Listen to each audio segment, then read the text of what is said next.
Episode 272. Today we break down the international signing period, news from around the league, and some potential trade targets for the Pittsburgh Pirates.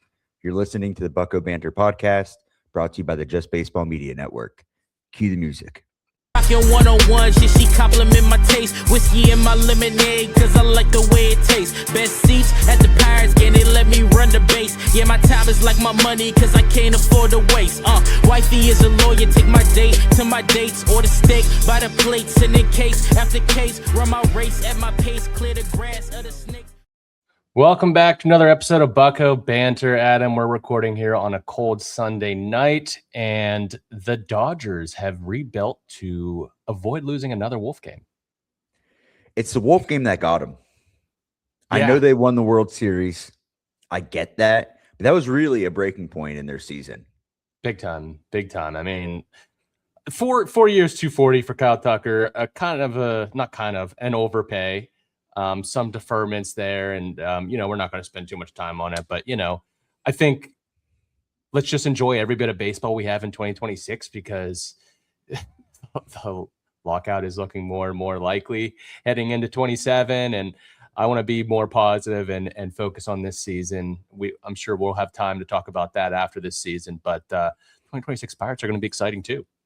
Absolutely. Before we get into Bucco talk, and I'm sure we're going to circle back on this because these players do have some implications on what the Pirates do. As you mentioned, Dodgers signed Kyle Tucker, Bo Bichette to the Mets. Everybody thought he was going to go to Philadelphia. I think they had a contract for like 7 for 220 or 7 for 200 on the table, but these short contracts, man, and with an opt-out after the first 2 years, that brings up some rumors that we'll touch on. JT Realmuto, who is a name that we brought up as a potential veteran catcher to bring in to command the young staff, back to the Phillies for 3 for 45, Scott.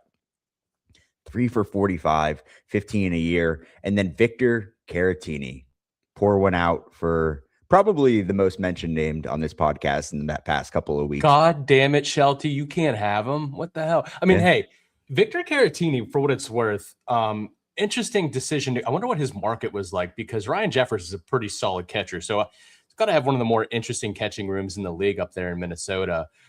He probably had opportunities to start elsewhere. You'd have to think so. I mean, he's coming off a pretty good year, and he would have definitely had that opportunity here if the Pirates, were to move maybe a Joey Bart. But, he ends up going to Minnesota, and that's going to be a fun catching room, no doubt.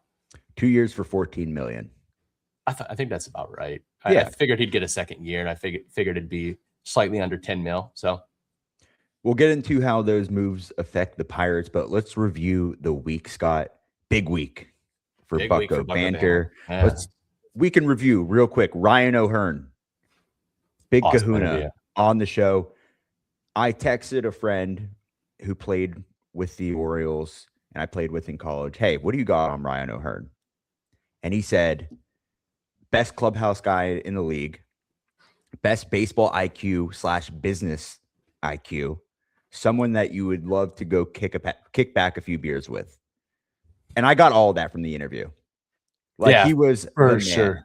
He joins the interview before we start recording. He goes, "What's up, boys?" And was like very personable, conversational, and just seemed like a really good guy. And I put out a tweet afterwards saying that the Pirates not only added on the field, but they've added to a good clubhouse. And believe it or not, the Pirates did not make me tweet that. That's just something I observed.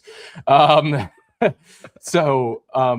that's something we talked about a lot. We being on the field this year and observing other clubhouse and other dugouts, teams just seemed more tight knit, and there seems to be a different type of culture within these. With the White Sox, man, I mean, it was different atmosphere, and you see that with a Ryan O'Hearn, you see that with a Brandon Law, you see that with a Jake Mangum, man. Jake Mangum seems to be a special type of teammate, and he's hard 90s, like you said to Ryan O'Hearn, hard 90s, and you just got to be excited about that aspect, man. It's going to be a different type of clubhouse here in Pittsburgh this year. When's the last time you heard the term hard 90 before that interview? High school? Yeah, for sure.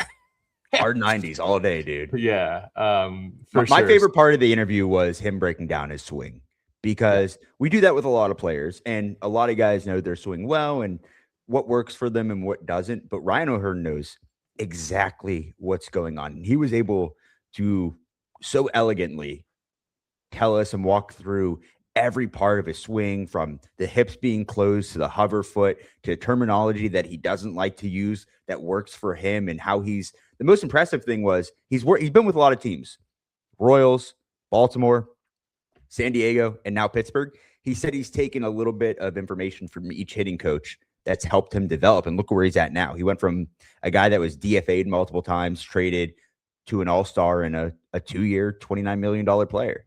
Yeah, no, I'm really excited for Ryan, man, because he brings that left-handed power, but he doesn't come with the bad splits either. Like he's learned to adjust over time, and we asked him about that. He's just adjusted over time, and it comes down to timing with hitting left-handed pitchers, is what he said specifically. But I think he's just going to be a great asset to this lineup. He's going to provide lineup protection for guys like O'Neal Cruz. I would bet on an O'Neal Cruz bump this year. I would, and I'm really excited. That interview had me really excited. And we also had Chris Devinsky on Friday. I don't know if there's anything else you want to touch on with Ryan O'Hearn, but Chris Devinsky, also an interesting interview. Love that interview. And it's like one of the acquisitions this offseason that you saw the tweet, and then you forget about it. Chris Devinsky, he's going into his 11th year. Okay. Multiple DFAs, multiple injuries. He's been on 6 teams at a minimum. And it's a guy who, when he was brought into the league, was 4th in Rookie of the Year voting. He won a World Series in year 2. He was an all-star in year 2. And he's found a way to stay relevant, right? Like to keep getting chances. And that says a lot about his character and the type of person that he is. And we talk about adding right-handed bullpen arms. And there are some guys here that you will see throughout the season. Devinsky, Noah Murdoch, just to name a few who both been on the show. I think they still need to add to that group, but really good conversation with him. So you can go check that out. Scott, how'd you like that conversation? I mean, that was awesome. It's a guy that's been there and done that. He's a vet now, and he was a 2017 All-Star, won a World Series, also was a part of a combined no-hitter. He's a guy with a wealth of knowledge, man. And interesting guy, you go on his Instagram, and you brought it up, like he's throwing in the woods on top of logs, and he's doing all kinds of being one with nature, as he says. And I think he's going to be a good vet to have in the clubhouse as well. Another just great addition for the clubhouse. So I'm excited. They got some depth there, like you said, with Noah and Chris and some other guys. So the Alex Stump show was this week. If you want to hear all about that, you can go check that out. In the comments, you're actually allowed to type in the comments. And if you put it in the comments, Alex will read it. Okay. So make sure you're screaming, you're at the top of your lungs. Yeah. Make your voice heard. Okay. Alex is going to be on the show quite often, I think, this year. And you need to let him know who's boss. So you can go in the comments, make sure you're commenting away on all of those. He loves it. Yeah. He absolutely loves it. Yeah, he does. Good show, though. It's good feedback for him. But, he is very connected, obviously. I mean, that's his job. And he just tells it like it is. And I know sometimes it's not what we want to hear, unfortunately. He tells things on the show that I get disappointed about. But anything can happen, right? It's baseball. Anything can happen. We talk about Eugenio Suarez. We'll get into the third base market here in a little bit. There are other options out there, but they definitely will hang around if they see that price drop, and if they're like comfortable going hard in on him. And hey, he might not have much of a market anyway. Who knows? Like, is Boston going to go after him? I've seen Boston going after Isaac Paredes recently. He could just end up in Pittsburgh. That's just what we're hearing now, and what Alex is hearing now. So stay tuned in for those conversations, because he tells a lot on the Alex Stumpf show. And then last but not least, Max Kwan, the vice president of international scouting, was on. That was awesome. That was awesome. It was great. One of my favorite conversations we've ever had. So I was just going to say that I think that was like one of the most fun interviews that we've had, for sure, because it was very informative, not just for our listeners, but for me, someone who, learning about international scouting, maybe something that people don't think much about. And just like how the Pirates are navigating that space, they're kind of like ahead of the curve when it comes to going into different markets across the globe. They're covering the earth. They're pillaging and plundering like pirates, as he said. And the facility is state of the art in the Dominican, which we're hoping to get down to maybe this year. We'll see. I think that'll be a really fun trip just to see that and to see some of the DSL games, because I know that's a fun environment. But man, if you haven't listened to the Max Quan interview, I highly recommend it. It was one of the most fun I've had in an interview. The most educational interview we've ever done. Yeah. Let's talk about it, though. The international signing period kicked off on January 15th. We had Max Quan on the 17th, correct? They signed 2 top 20 international prospects. We'll start with Wilton Guerrero Jr., the nephew of Vlad Guerrero. And son of Wilton. And son of Wilton, senior. He's a shortstop. He has a 6'5", 60. He might be faster now. I watched a video of him at 14 years old running a 6'5". And like the hands are so smooth up the middle, simple swing with pop. Like he has the feel for the game, as Quan put it. Like, you know, it's there in the bloodlines, and someone I'm really excited about. Yeah, I think that was a theme with a lot of their signings, a lot of speed.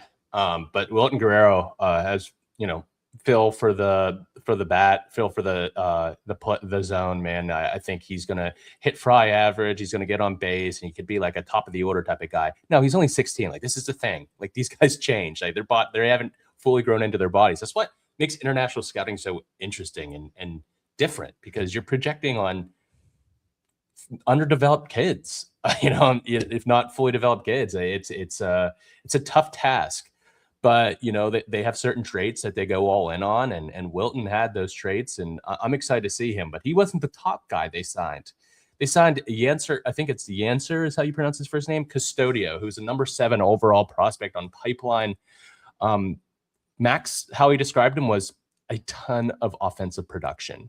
Seems like plus power. I think they threw a 65 hit total on him, which is nuts. So it's a guy I'm really excited to see. It looks like he probably ends up in a corner when it's all said and done, but they covered 6 different countries, I think, in the international signing period too. Brazil, Nicaragua, Panama, Cuba, Dominican, Venezuela. As they do, they cover the earth, and they might not be done from what we've heard. So stay tuned. Yeah.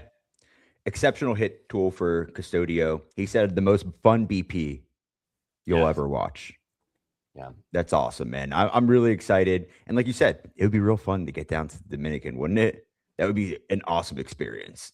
Yeah, for sure. I think that's definitely in the cards, if not this year, but coming up. You know, we definitely got to get down there, see the complex. We go to Pirate City every year, so got to check out the DR complex. Let's talk about the recent free agent news and how it affects the Pirates. Okay, yeah, let's do it.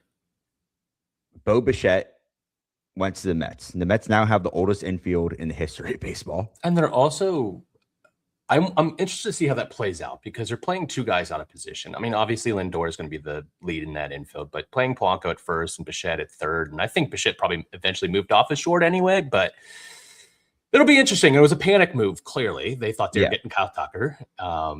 And they went now all out and got Bo Bichette. And the Phillies, I think, had an offer on the table where they were the heavy favorite. They were willing to go 7 years with him, and I think $28 million a year, which made sense for his market. I thought that's what he would get, around $30 million, $42 million a year, man. Another overpay, but like a desperation move by the Mets, and means Alec Bohm is probably not being moved. Well, here's the deal. There's some options with the Mets too, and I called friend of the show and one of our writers, Robert Henley, RJ Henley. He has an article on the website. He's a big Mets fan, and he follows the Pirates as well. Does a lot of writing, great work. Check it out. Said, hey, buddy, like, what's going on here? Like, 1, congrats on signing Bo Bichette. But 2, you have Brett Beatty, who had a pretty good second half last year. He showed some promising tools. And then you have Mark Vientos, who really didn't mimic what he did in 24, right? So, like, what's the deal? And now Heyman's coming out and saying Beatty, they plan on keeping him. He's going to play a little bit of everything here. Do you put something out there to entertain an offer for Beatty or Vientos even? If you want a right-handed bat, you could bet on the slug coming back. I don't know. I mean, like, I'm more convinced you can get Vientos for less of a price. Beatty is young, has years of control. it's going to take a lot more. It sounds like they want to keep Beatty. It Yeah. sounds like they have plans of playing him at first and third. And Vientos, we're now, I guess you could say, left-handed heavy. Vientos might make more sense. I also don't think he sticks at third long term. But like again, if this is just like a one year thing or a temporary deal, I'm all for it. I think Vientos is Play some first base. Play some first base too. I think Vientos also brings a ton of power to the lineup, obviously, and I think he's a really good player. But I'm not going to make a trade proposal for Vientos. I'm not going to go down that route. I do have a trade proposal later on in the episode, but I think that's probably the more likely option with the Mets is Vientos over Beatty. Yeah. And then Realmuto and Caratini obviously signed, as we mentioned earlier, to the Phillies, 3 for $45, and then Caratini, the Twins, 2 for $14. And we mentioned this on the Alex Stump Show, and you asked Alex, what are the odds that the Pirates go into the season with Henry Davis and Joey Bart? And he said 50%. And there are other options. There's Andy Rodriguez. There's Rafael Flores. How do you feel about them either adding at this position or, I mean, that percentage has definitely gone up now, right? I would say it's like pretty set in stone that these are going to be your group of guys. Yeah, absolutely. I do think there is still a chance. It's a non-zero chance that Bart could be moved, right? And that's the proposal I was going to bring to the episode. Okay, because let's get into it then. Yeah. Recent report that the Rays are looking for a catcher.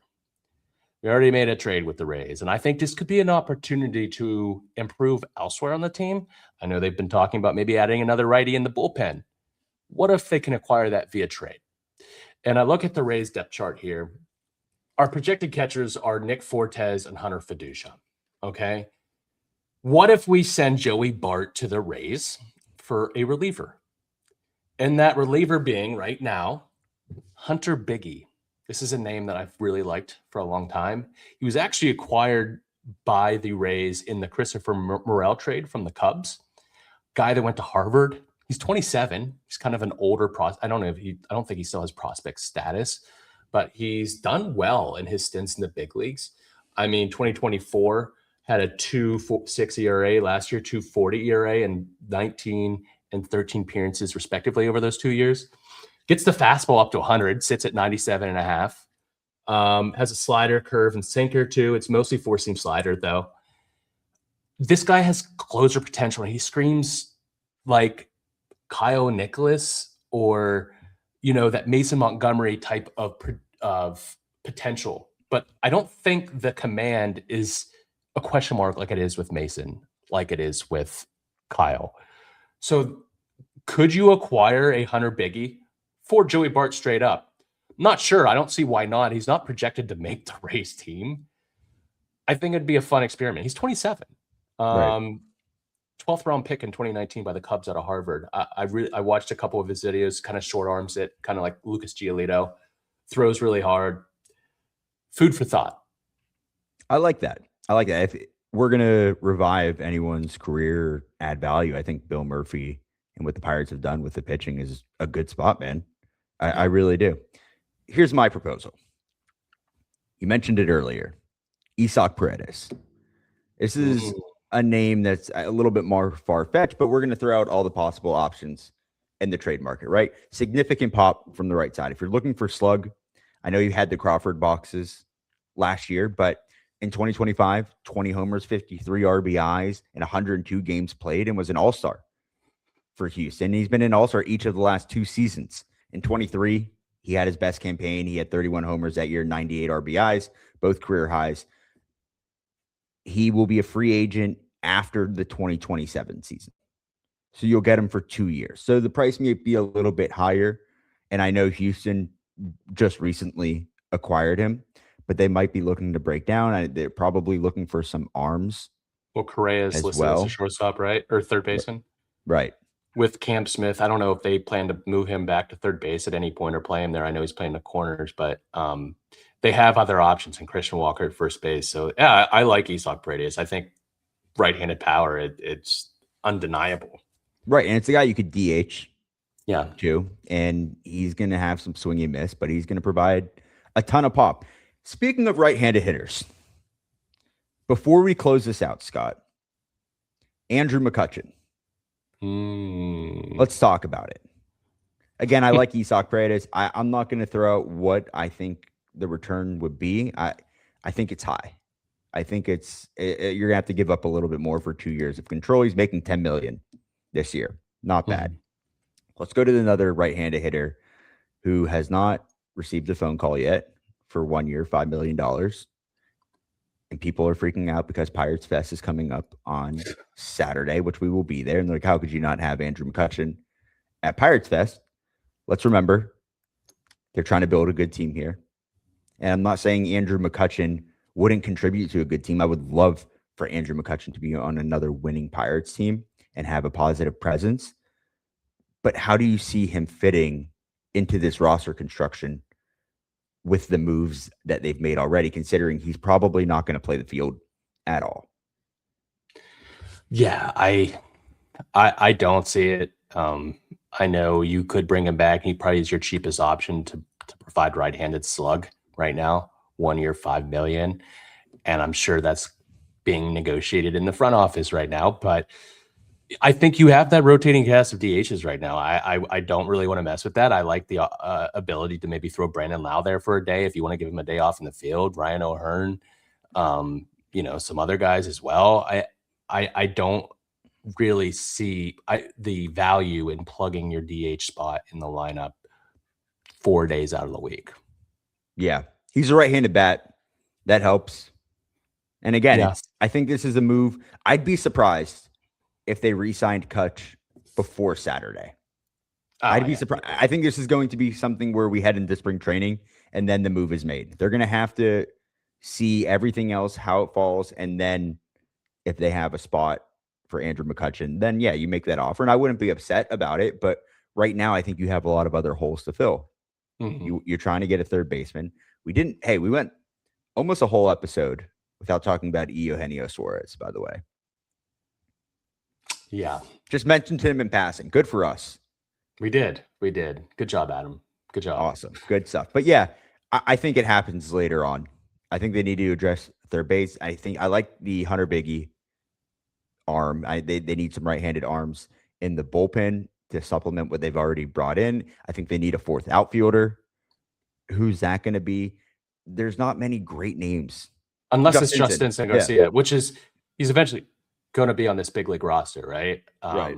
But is it going to be by opening day? I'm not sure.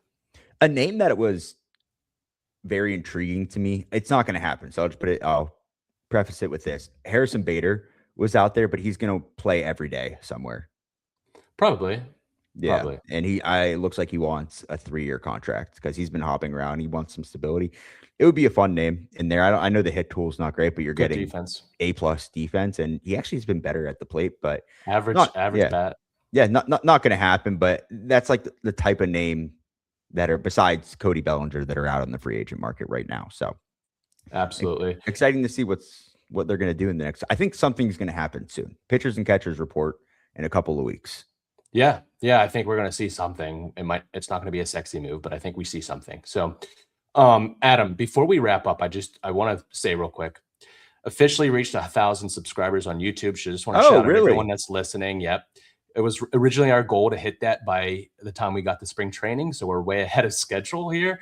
But yeah, I just want to take this time to thank everyone who's listening and tuning in, commenting, whether it's positive or negative, you tuning in and sharing your thoughts with us. We really appreciate the feedback and appreciate you taking the time to listen to us talk about Pirates baseball. So, excited for what's coming in the few weeks ahead. Some fun interviews down on the farm and who knows what else. But just trying to give you the best content possible when it comes to Pirates baseball. Let us know in the comments below if the Pirates should bring back Andrew McCutchen, if you like the Hunter Bigge trade, if you like a trade for Isaac Paredes, what you thought about the international signing period or the interviews this past week, or you could just go to those interviews and comment on those as well. Like Scott said, super happy about that. We got to the YouTube game very late. We went almost 1.5 years when we started this podcast without going on YouTube. Hindsight, not great. We should have been on it, but you live and you learn. And as we keep going, we keep getting better and we keep trying to provide the best content that we can. So that being said, subscribe, leave a comment, tell a friend to tell a friend. Go to the website, buccobantr.com. It's going to pop up a picture with me, Scott, and Jalapeno Hannah. You're going to put your email address in there, and then we're going to send you an email, and you're going to opt in, and you're going to get our weekly newsletter that has a recap of all the interviews, articles, merch. Go to buccobantr.com, click on the merch store, get everything that you need there. If you're listening, leave a 5-star review. You know the drill. Until next time, raise it.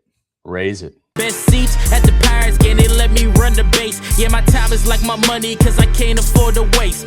Wifey is a lawyer, take my date to my dates. Order steak by the plates, and in case after case, run my race at my pace. Clear the grass of the snakes, heard he top.